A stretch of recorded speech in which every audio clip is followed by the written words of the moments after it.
Welcome back to the program. As advertised prior to the 10 o'clock news, now joining us on line number 10 is the only person who has declared that they will seek the PC leadership, Bill Barry. Good morning, Mr. Barry. You're on the air. Good morning, Paddy. How's it going? I'm doing terrific. How about you? Best kind, boy. Mr. Barry, when you got into the contest, your immediate points put forward are that you're not a politician, running as a maverick of sorts. We know that in the past, we think that people don't want politicians to be governing us, but in fact, the Mavericks have had very little success in getting elected. Why did you choose to go down this road? Well, I mean, Paddy, it wasn't really a choice to go down the road as a maverick. I'm going down the road in terms of presenting myself, I guess, who I am. And I've been in business in Newfoundland now for, well, virtually my entire life, and I've got relatively strong opinions on most things, and anybody that knows me knows that. But I mean, I'm a pretty flexible character, and I do have the ability to listen. But you know, my own experience in Newfoundland, generally, irrespective of political stripe and the people that I would encounter all around the island, I think the majority of politicians are out of sync with the people themselves, and that's not being judgmental. I just think that times have changed. People want a more open society. That there's less of a connection to traditional blues and traditional reds, and you can see that in terms of the dynamic in Newfoundland. People are crossing the floor. People have all types of campaigns. They don't do this and they won't do that. So my own perspective on it, I didn't enter it to kind of differentiate myself as a maverick. To be quite honest with you, I think that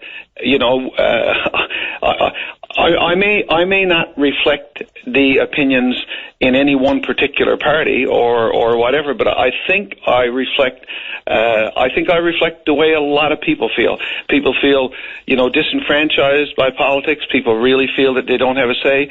There's just a pile of people that actually just have opted out of the system because they don't choose to vote, and I think a lot of it, people are looking for, even if they disagree with it, people are looking for a clear voice, a clear opinion, straight shooter. At least that's my interpretation of the world. And I guess at the end of the day, I'm going to find out whether that's right or not. Yeah, and whether that lines up with the delegated convention will also be part of what we all hear. The other issue that you put forward right away, based on the banners behind you during your announcement, was your displeasure with Bill 29. And so have you read the legislation, and what do you think about the independent review that's coming of Bill 29? Yeah, I mean, certainly, I think the independent review is a great thing.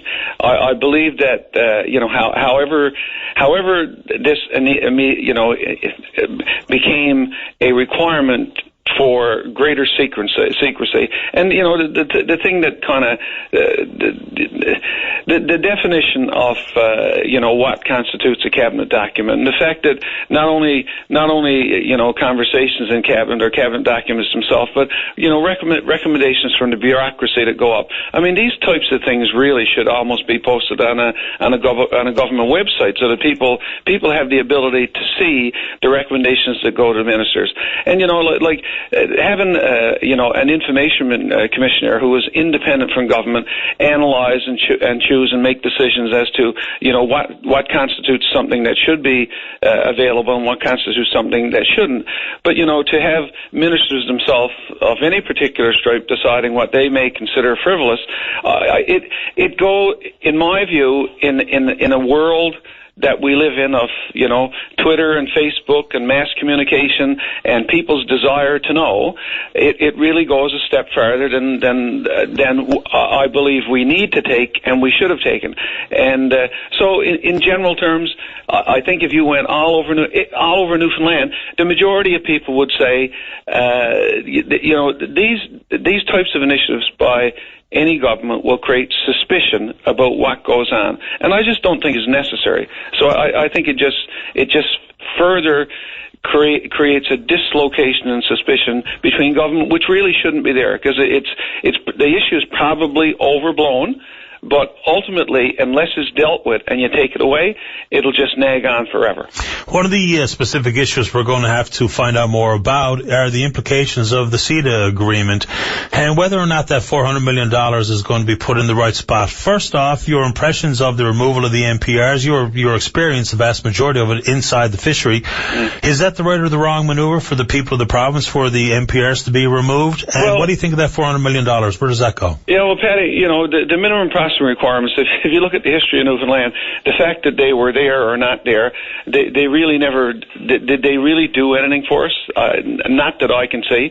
When I look at the CETA agreement and the fact that, $280 million of federal money and $120 million of provincial money are going to be allocated to, and I'll call it, help bring the fishery into a more modern, competitive environment. And look at some of the issues that surround that in Newfoundland. I mean, we have a shortage of people everywhere. And when people have asked me, like, how do you think that money should be invested? I mean, my comment is, take that $400 million that is going to be invested in the fishery for change and turn it into $800 million. I mean, require that anybody that ends up participating in it, whether it's fish harvesters or whether it's fish processors or whether it's somebody else, if they contribute their own capital, if they're prepared to invest their own capital for change, because people then there may be some matching money or some formula where government money would go that if somebody wanted to build a new boat or somebody wanted to put equipment in a plant to modernize it, because we need to be more technologically innovative in terms of what we're doing in the fishery, because we're simply running out of people.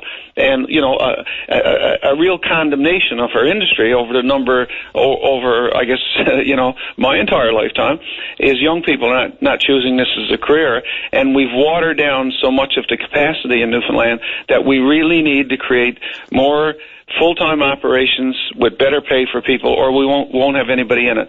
So I think my major recommendation would be, that it should be an investor-driven thing, and I'm talking about investors, whether they're fishermen or whether they're plant operators or whether it's another part of the industry that can really contribute to change. If people are putting in their own money, then government can put money alongside of it. If it's just a handout for somebody, bad thing. If the concern and the way the money's been labeled as to help people transition out of what could be possibly the loss of processing jobs, what role can the $400 million play inside that? And do you think we're actually going to lose a significant number of jobs in the processing sector? Yeah, I mean, Patty, I really don't even understand that, and I'll tell you the reason why. There's been jobs being lost in the processing sector just year after year after year, and it's mostly there's a chronic loss of people now, and most young people choose not to be in this industry because the incomes that they can get are just not adequate for them. So I mean, people choose to leave Newfoundland, or people choose to look at things like the oil and gas industry or mining, because it provides a much better income for them. So and that's not a decision being taken by one individual or one company or one group of fishermen. It's a societal thing, because the incomes that people need to get to stay in this business are not there. So, and those things are changing over time. And, there's been all kinds of traditionally either federal or provincial support for people that got dislocated because of fish plants or another thing. I don't think this fund is really meant to do that type of thing. The biggest challenge in the industry is to try and have an industry in the future that's going to be able to attract young people that will pay them a sufficient amount of money that they're prepared to stay in it. If not, Patty, we will witness the demise of everything, because without people, none of this business can be done. Unless you have people that are prepared to go on, unless you have people that are prepared to go aboard vessels and make good incomes, unless you have people that are prepared to stay in fish processing plants and make good incomes, then people will just vote with their feet and leave. Yeah, and I think that's probably true. One of the issues that people will point at, so far as your background and your experience goes, is the issues that you've had with organized labor. Do you think that will be a real hurdle that you're going to have to speak to and overcome? And I'm going to ask you to do it here. The issues you've had with organized labor in the past, are they your overriding philosophies of today? Do you see a role for organized labor in the future of the province? Because we have an awful lot of the natural resources sector dominated by employees that need to carry a card, be members of the union. So do you think that's going to hurt you in the long run? Well, Paddy, all I can do is tell you exactly look at the circumstances the way they are. I have in Newfoundland right now, certainly in the Barrie side of it, 6 fish processing plants that are unionized, and I think there's 7 or 8 that aren't. And the ones that aren't unionized are great plants with great people, and the ones that are unionized are great plants with great people. Those unionized operations that I have, we've had them for years. Like, we got 20-odd years of signing contracts, labor peace, virtually no grievances. Now, the issue of me and having a disagreement with anybody, listen, that's my personality. If I see something that I consider not appropriate, whether it's union leadership or whether it's business management or whether it's how government is managed, I am going to say something. And I believe in democracy. I believe in collective bargaining, so I'm going to repeat that. I absolutely believe in collective bargaining and people's right to have somebody represent them. But I'll tell you, and people always say to me, Bill, watch your words and don't say this. I don't believe in stupid. If I see stupid things being done by business people, I don't like it. If I see stupid things being done by union leaders, I don't like it. If I see stupid things being done by government, I don't like it. And that's my nature to say, God, I disagree with this. But if you look at the actual record of my companies in Newfoundland, we employ a lot of unionized people. And, all I can tell you is go to plants like Anchor Point or St. Albans, or go to Burgeo. I mean, we're after, people talk about Burgeo and Seafreeze deal and Kenzo years ago, 25 years ago, and basically we had all of our, because of the moratorium, we had 95% of our fish assets and the offshore groundfish assets taken away from us. I mean, we were responding to try and survive.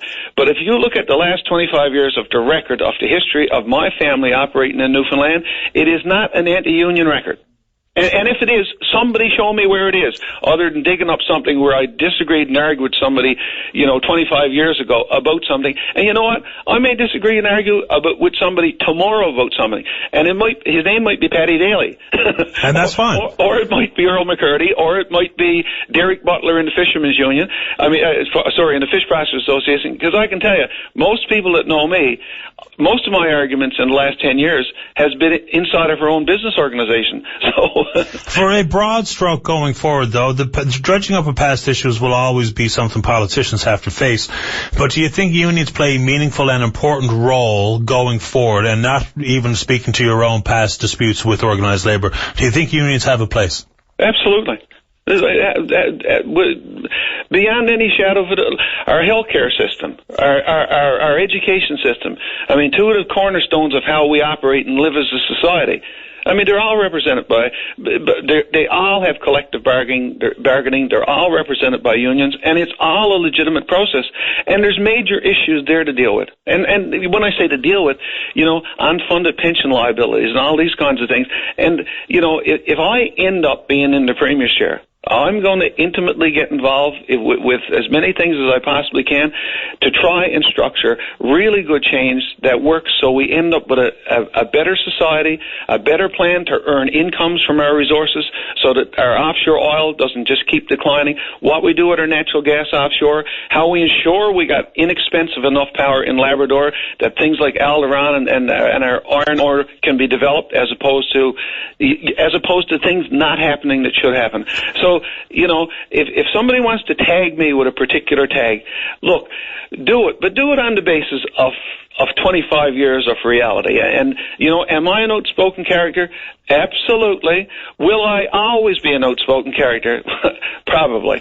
But that cuts in either direction. It'll cut towards business, it'll cut towards government, and it'll cut towards labor if it's necessary to be said.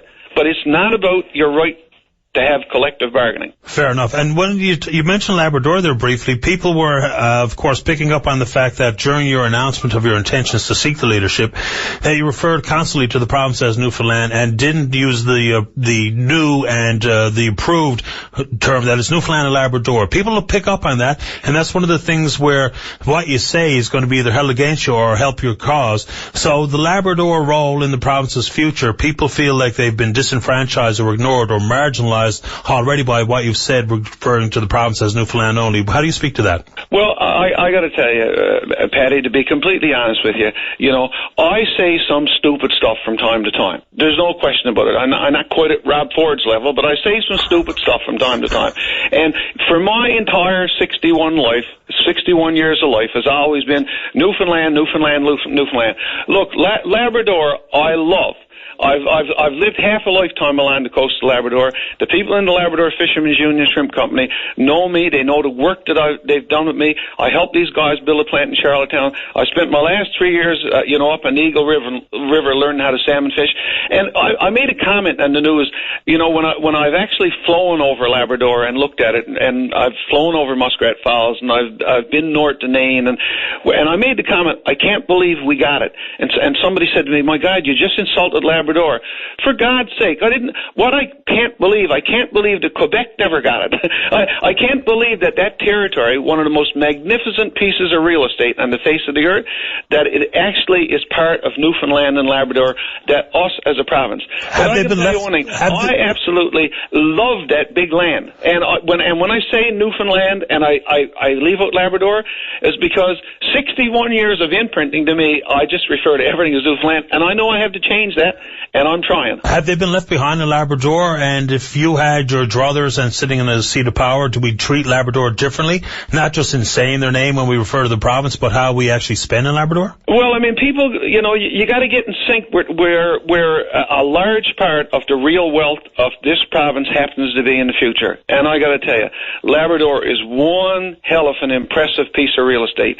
Whether it's the minerals in the ground or the hydroelectric opportunity, Labrador is one awesome spot. And Newfoundland, the island of Newfoundland is going to depend a lot of our future, a lot of the revenue that we get, the type of lifestyle that we're going to live in the future, a lot of it is going to depend on the wealth of Labrador. So you know what? Maybe we should be saying Labrador and Newfoundland. It's a huge, highly important chunk of our province, and it deserves recognition for that. And most of the reason probably it hasn't got that element of recognition in the past is because there's a very small percentage of the population there. But in terms of land mass itself, Labrador is the bomb. We are, of course, you're running to be the leader of the PC party, who are the number one proponents and, of course, the architects of the Muskrat Falls Agreement. Whether it be issues in the court, whether it be some of the risks associated with the business model that people in other parties point to, your position on it is, has it been thoroughly investigated, alternate forms of energy investigated to your liking? Do you do anything about the plan for Muskrat Falls or proceed as normal? Do we have 2 hours? Here's what the situation is. When the whole idea, the whole concept of hydroelectric energy, a green source of energy, more, that type of source of energy for the province, getting off oil fired in Holyrood, a route around away from, we'll say, our reliance on Quebec. That whole concept it was magic and was solid.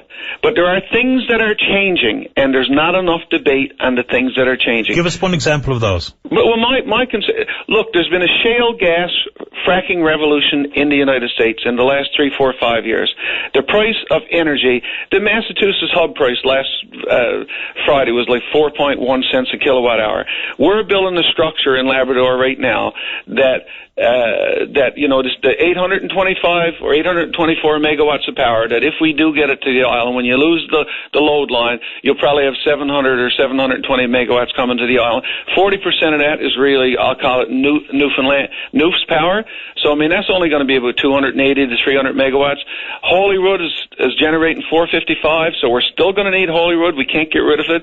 Now, we got another deal with the crowd over in Nova Scotia to give them the Nova Scotia block for building the Maritime Link, and they got to call on excess power that we have, that other 40% block. My concern is the cost of this project for Newfoundland ratepayers and taxpayers. We're going to over double our provincial debt. My concern is that in 2017, 2018, we're going to end up paying 15, 16, 17 cents a kilowatt hour for our electrical consumption in Newfoundland while we're selling it to Nova Scotia ratepayers for less money. And I'm concerned about how we define what excess power is. And, right now, Quebec has got power that they can't even move down the line because there's just an excess amount of power available, and the cost of power in the U.S. has become really cheap and inexpensive over the last few years because of fracking. So there's a huge debate in this as to what the economics of this will really look like, and the game changer has taken place over the last 3 or 4 years.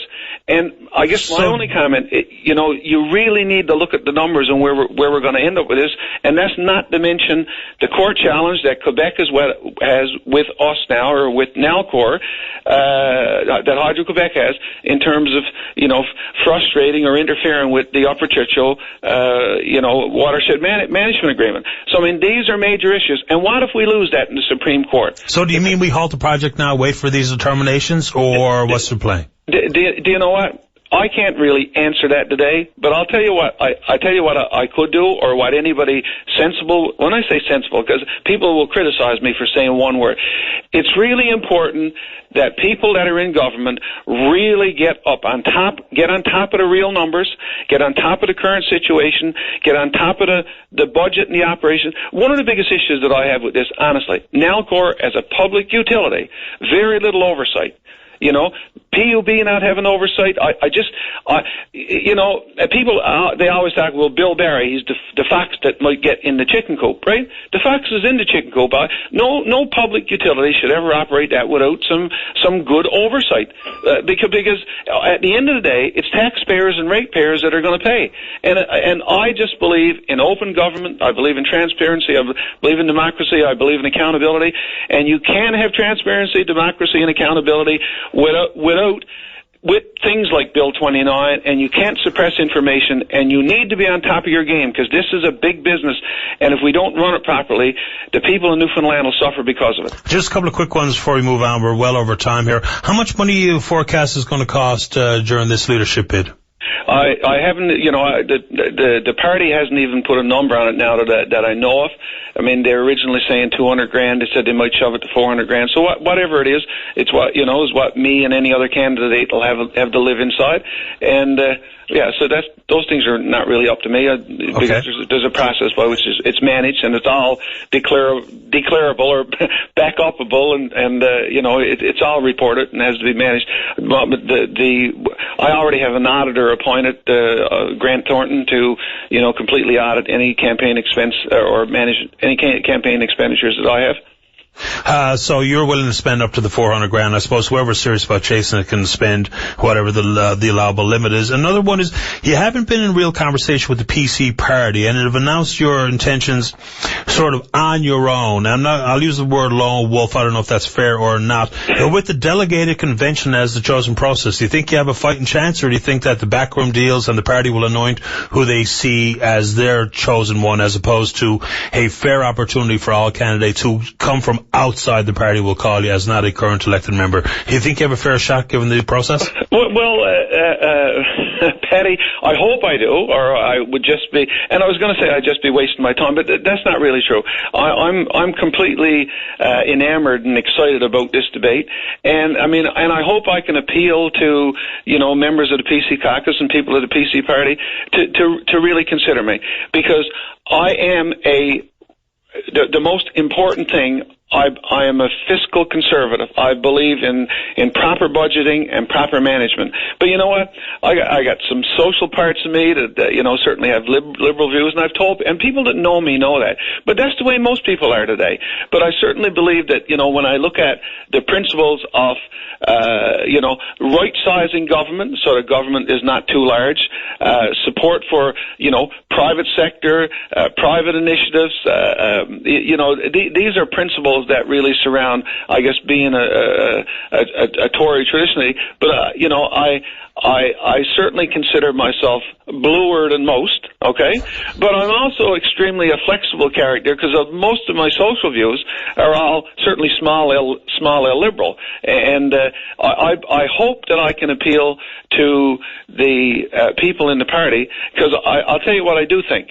I do think that I can appeal to a lot of people in Newfoundland. Well, I guess that will be, whether or not that is the way the process is going to actually operate, is reflecting the majority, their views here across Newfoundland and Labrador. I appreciate your time, Bill. There's a lot of things yet to discuss, and I look forward to speaking with you again.